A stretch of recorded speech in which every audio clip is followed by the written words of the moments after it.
engaging the community since 1970. This is WIS Awareness. Good morning, and thanks for joining me for Awareness today. I'm your host, Leland Pender.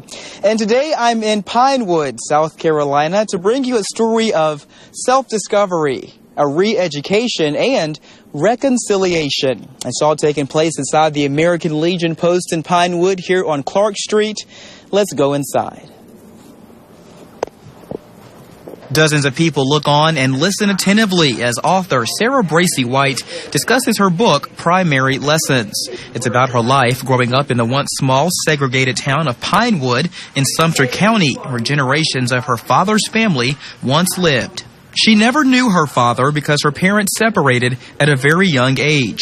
She was sent to live a nicer life in Philadelphia with her aunt until her mother brought her back to Sumter County when she was 5. And so when you came to Sumter from up north, it was a very, very different lifestyle, different life. Well, for me, as a 5-year-old, I came to Sumter reluctantly, or should I say kicking and screaming.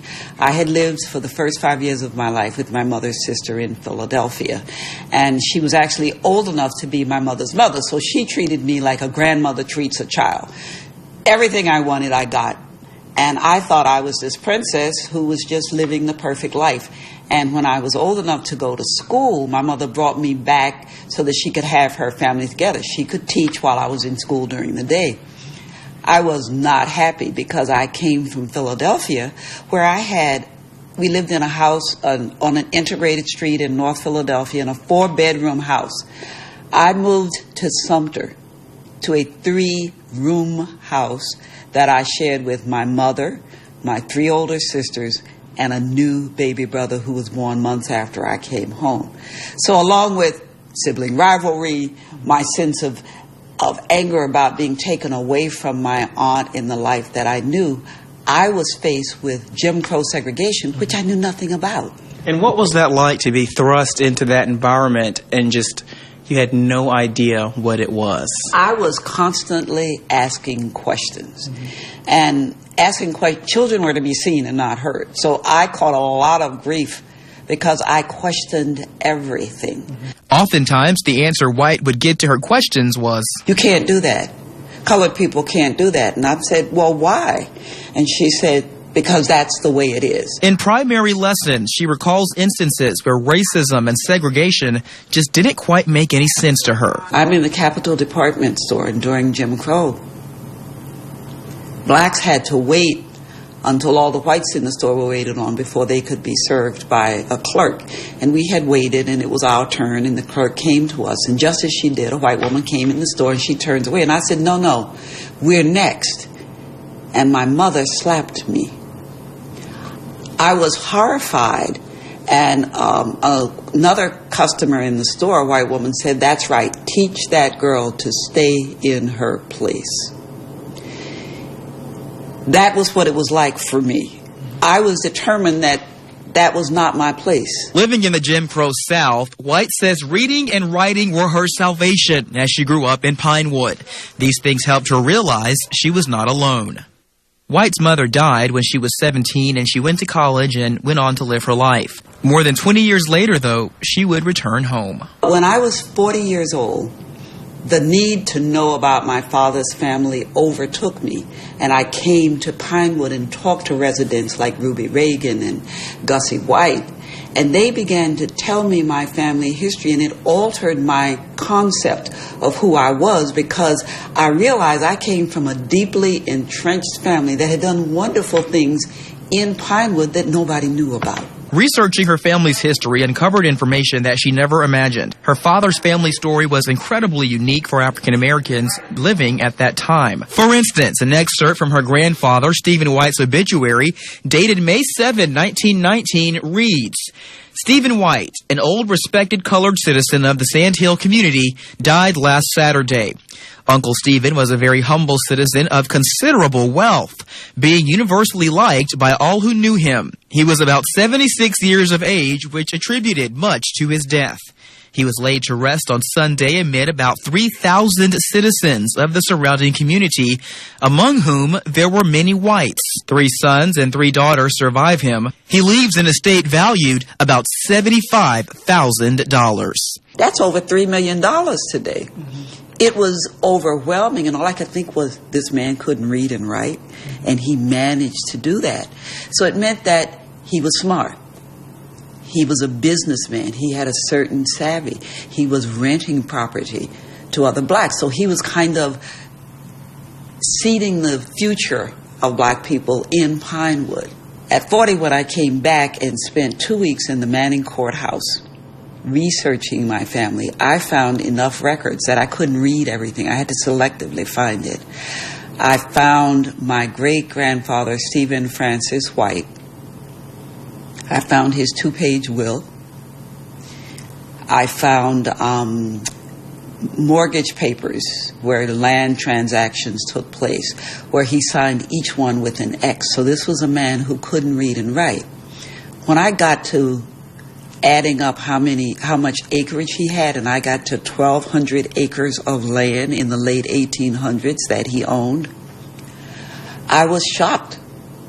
I had no idea. No one had ever mentioned that. Mm-hmm.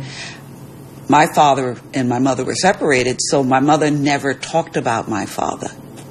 All I knew was that my father had been a school teacher, lost his job, and that was it. White says she later learned her father lost his teaching job because of his involvement with the NAACP and fighting for civil rights for black people. He was blacklisted and never found teaching work again. A man who had come from such prominence lost everything. The missing pieces started coming together. That caused the dissolution of my family life. It was why my mother sent me to Philadelphia so she could teach and feed the family. By the time Sarah came along in the 40s, any wealth her family had amassed was gone, and Jim Crow had beaten her father completely down. He died working as a migrant laborer in Florida. Wow, okay, so we're going to talk more about your book, Primary Lessons, coming up here in just a couple minutes after this break. And we're going to talk about why you're here giving talks in this community that you once called home. All right, right back here in a moment. Okay, I've got 9 seconds. I need the code. It's 999-9999. All 9s? Is this the George Sink commercial? It is. Hurt on the highway or hurt on the job? We got the code. Call all 9s now. What is WIC? WIC is a free nutrition program that provides education and healthy foods to moms like me. WIC foods are for working families like us. To help stretch our food budget. WIC is for kids like me. I get the fruits, vegetables, milk, and bread I need to grow up strong and healthy. WIC is for pregnant women like me to help me breastfeed and care for my baby. WIC is good food. And a whole lot more. Call or visit us online and find out if you qualify for WIC. It's back, and it's even better. 2 new 2017 Galliana Kia Sorrentos, 2 Sportages, 2 Optimas, 2 Fortes, or 2 Souls. $222 per month. Yes, you can mix and match. Any 2 new Galliana Kias, $222 per month. Plus, we'll give you $1,000 more for your trade. Bring a friend or family member, because for the price of one, you drive home 2. 2 new Kias, $222 per month. Galliana Kia on Greystone. Call 779-7300 or GallianaSC.com. Just what the doctor ordered. Triangle Pharmacy. Your family's health is important to you, so you want to have the confidence that you'll be taken care of.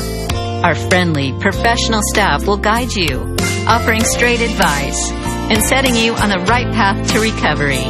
That's just the guidance you need, and just what the doctor ordered. Just what the doctor ordered. Triangle Pharmacy.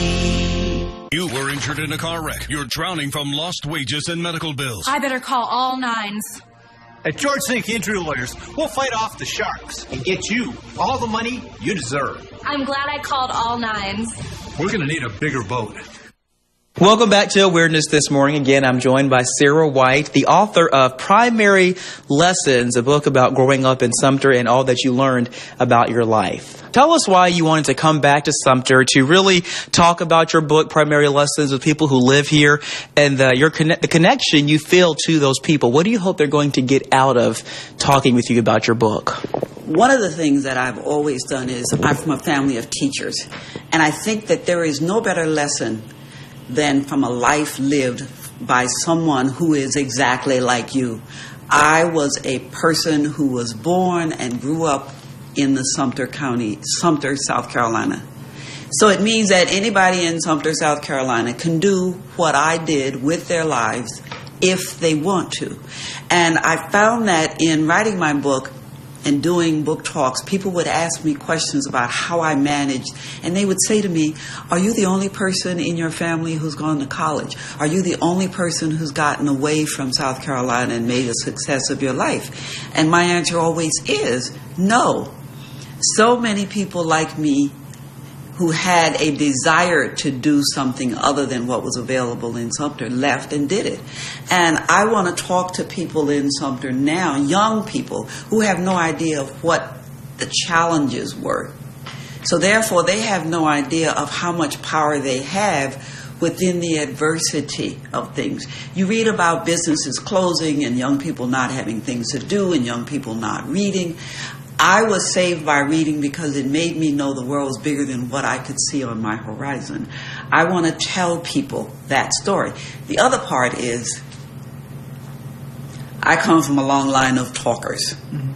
They're famous for that in my family.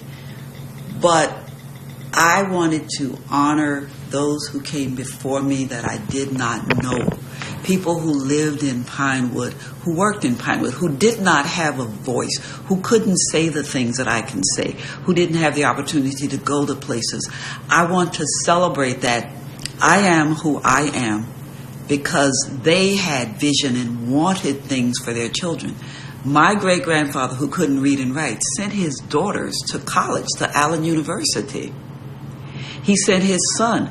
Most people in my generation of graduating from college used to say, I'm the first in my family to go to college. I told them, my mother, my father went to Morris College in Sumter, South Carolina. My grandfather and my grandmother went to Allen University in Columbia.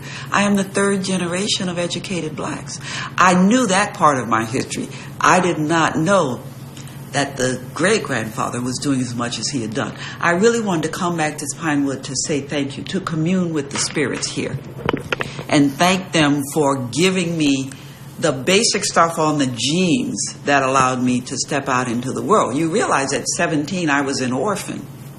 4 years later I graduated from college. 2 years after that I get a master's degree. I had things implanted in me that allowed me to continue in the journey that my parents foresaw for me. What are you hoping that if someone, perhaps a young person, asks you one question, what do you hope that would be, and what would you tell them? What made me think that I could do something else? And I would tell them that if anyone in the world has done something and they were a human being and you're a human being, it's possible for you to do the same thing. But you must see what exists outside of your frame of reference to know that these things exist. I'm a teacher, and I used to teach a class, and people say they all wanted to win the lottery. And the next question I would ask them is, well, what are you going to do with the money? It's not just a matter of having a big party for your friends. What are you going to do to make a difference? And I want these young people to realize that you can make a difference. I impact people's lives in ways that I never would have expected when I was sitting on my front porch in Sumter, South Carolina. People come to me and ask me questions. People write down the things that I say and go, oh, that sounds really good. That's a good idea. I'm going to write it down and put it on my computer and use it like a mantra. I never expected those things to happen. So I want to tell that young person the possibilities are infinite, but you must take the steps to make them happen. They are not going to happen to you if you just sit on the front porch and wait and lament what you don't have or what you haven't seen or what you don't think is possible.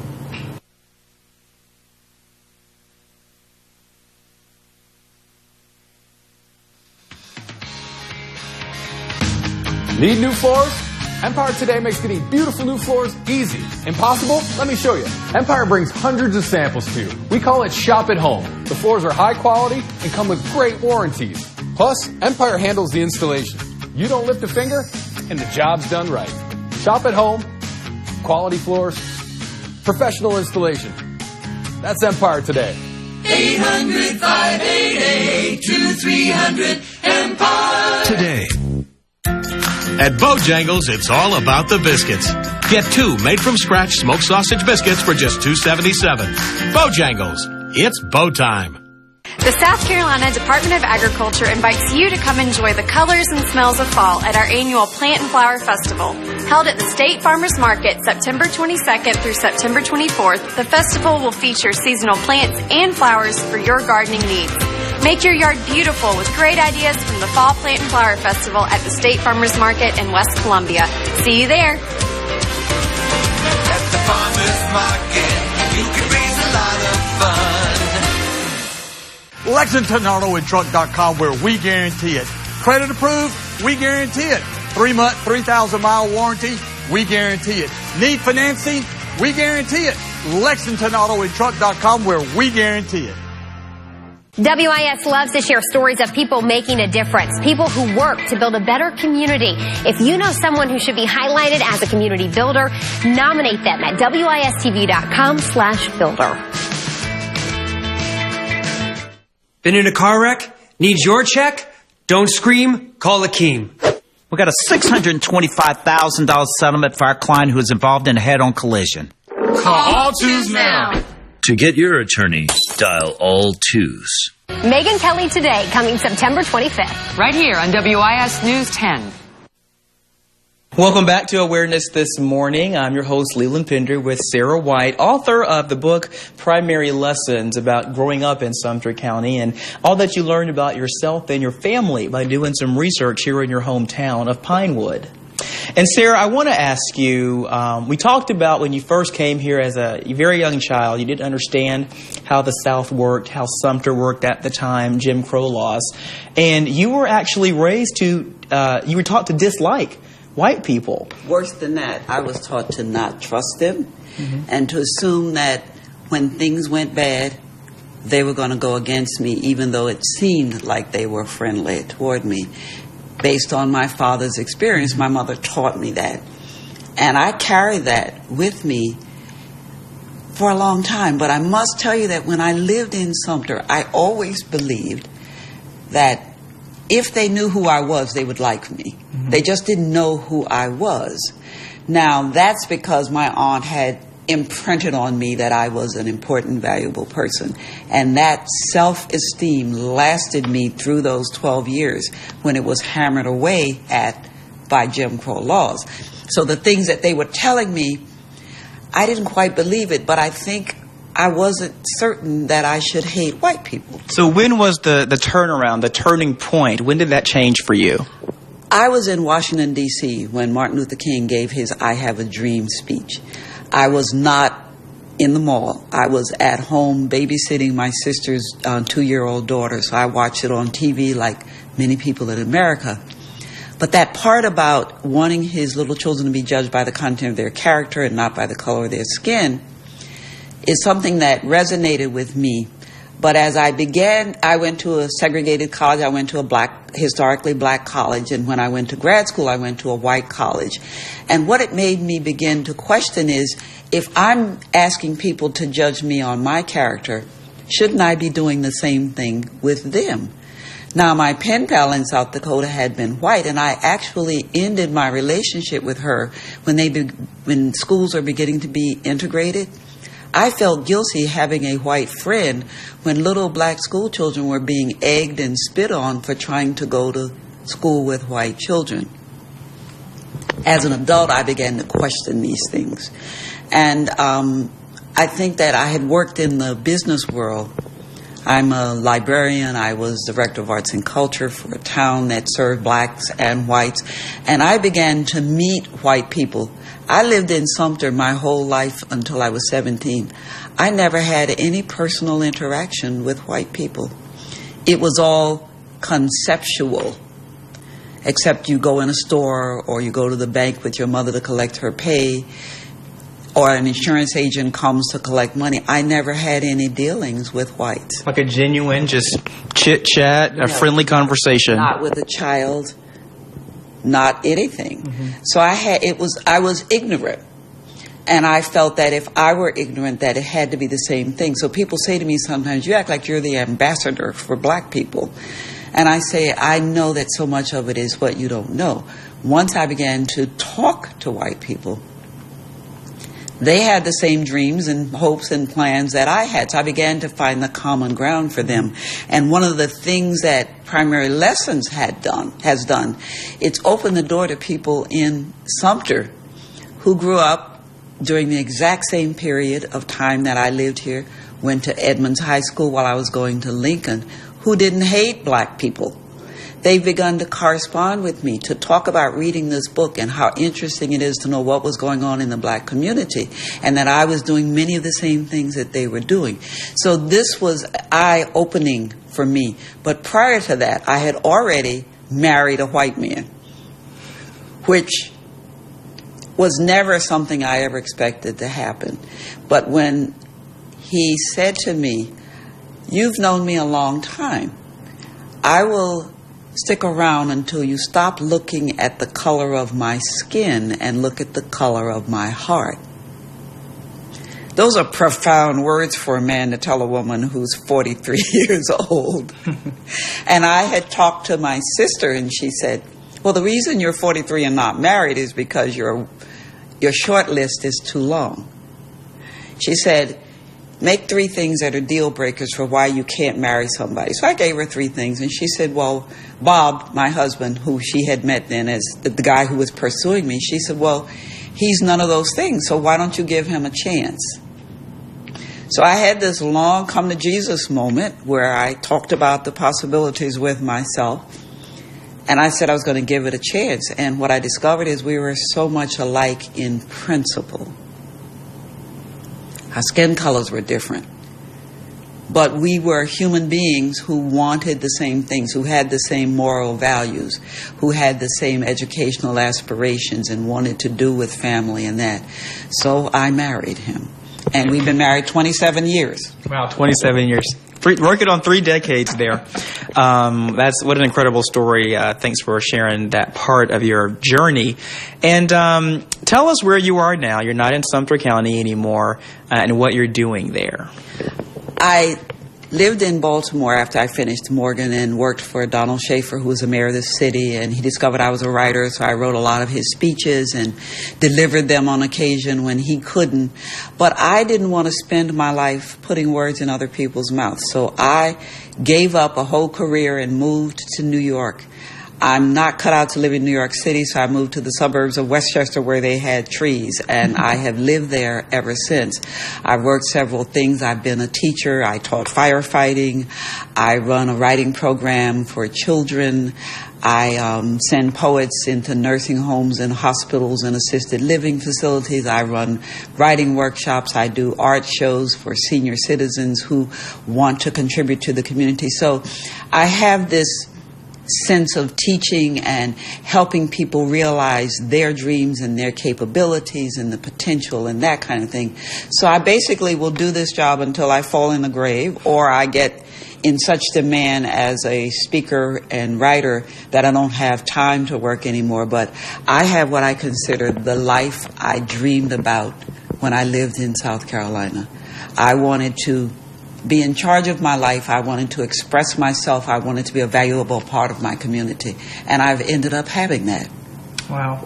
The book is called Primary Lessons. Hold it up. Let's see a copy of it. If people want to pick up a copy, can they do so online? Is it in stores? It is in Books A Million in Sumter. It is available at the Elephant Ear Gallery in Sumter, and it's also available online for all of the booksellers like Amazon, Barnes & Noble. You can get it everywhere. The book's now in its 3rd printing. And if you go to Amazon and go to the books pages for Primary Lessons, I've got 52 5-star reviews, so that's really that's good. That's good. That's good. Well, thank you so much for being on the show this week, Sarah. Thank you for sharing your book with us and more about your personal journey and story from Sumter and beyond. It's been a pleasure. Thank you, Linda. I'm so glad to be able to share this with people. I do a lot of this talking in New York, but there's nothing like coming home and talking to people who recognize folks in the book and will start talking to you about them. It makes the conversation wonderful. This was what I wanted to do, connect with people, and this has allowed me to connect with all kinds of people. So thank you for having me and sharing this so that my audience, your audience, can become my audience.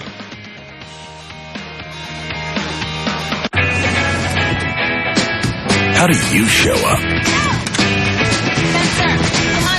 Do you just bring it? Or do you bring it all? Focus. Third row, like a pro. Current GMC lessees can get this low-mileage lease on this 2017 GMC Acadia SLE1 for around $269 per month with $869 due at signing. We are professional grade. GMC. Elite Smiles Dental, making every smile count. Every smile of yours should be a sight to see. Every smile should say it beautifully. That beautiful smile, healthy and bright. That beautiful grin with teeth so white. Elite Smiles Dental, making every smile count.